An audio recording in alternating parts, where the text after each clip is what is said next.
Geneviève Garrigos pour le groupe Paris en commun, vous avez la parole. Excusez-moi, je vous demande une petite minute, voilà. Voilà, je suis à vous. Madame la maire, mes chers collègues, depuis le début de notre mandature, notre conseil s'est honoré en installant dans notre ville Solitude, héroïne emblématique de la lutte contre l'esclavagisme en Guadeloupe, et je me permets de le souligner, première héroïne femme noire à avoir sa statue à Paris. Nous avons également honoré Toussaint Louverture, général de la Révolution, héros de l'indépendance de Haïti, de la libération des esclaves. Aujourd'hui, grâce à un don du comité Paris-Chicago, il nous est proposé d'installer dans l'espace public parisien le buste d'Abraham Lincoln, une autre figure de l'abolition, aux États-Unis cette fois, dont il fut le 16e président. Avocat, homme d'État, élu président en 1860 puis en 1864, Abraham Lincoln refusa la sécession des États confédérés, opposé à l'abolition de l'esclavage où vivaient 80% des 4 millions d'esclaves noirs des États-Unis. S'ensuivit une guerre, seule guerre civile et seule guerre sur le sol états-unien depuis l'indépendance, qui pendant 4 années ravagea le sud du pays et se solda par la défaite de ces États du Sud, contraints d'abolir l'esclavage. En effet, sans attendre la fin de la guerre, le 31 janvier 1865, Abraham Lincoln obtint de la Chambre des représentants l'inscription du 13e amendement dans la Constitution des États-Unis. Ni l'esclavage, ni servitude involontaire, si ce n'est en punition d'un crime dont le coupable aura été dûment convaincu, n'existeront aux États-Unis ni dans aucun des lieux soumis à leur juridiction.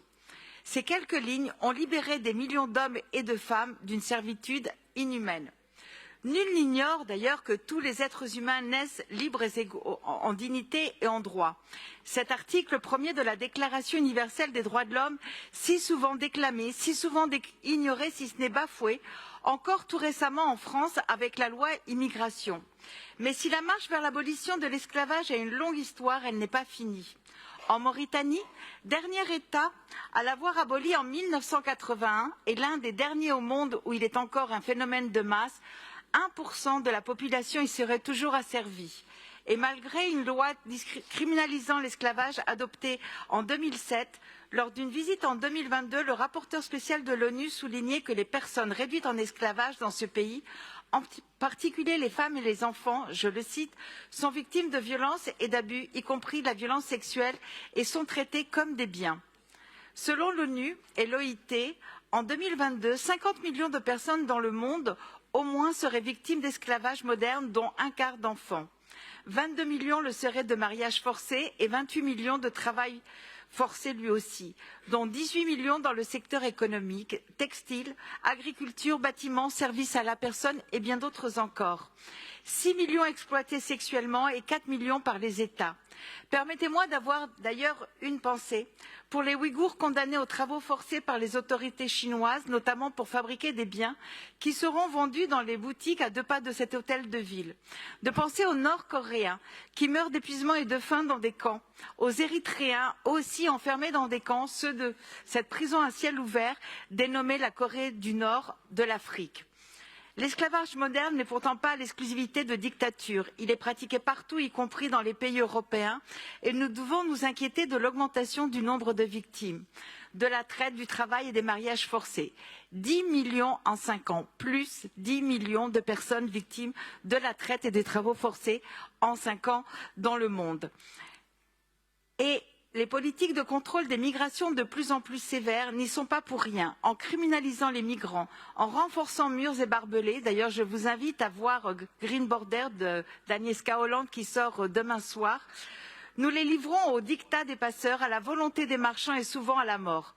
Les images des marchés aux esclaves vendus, enchaînés en Libye nous renvoient à cette histoire de l'abolition de l'esclavage à laquelle nous sommes fiers d'avoir contribué, et à laquelle aujourd'hui nous tournons le dos au nom d'une préférence nationale qui nous déshonore.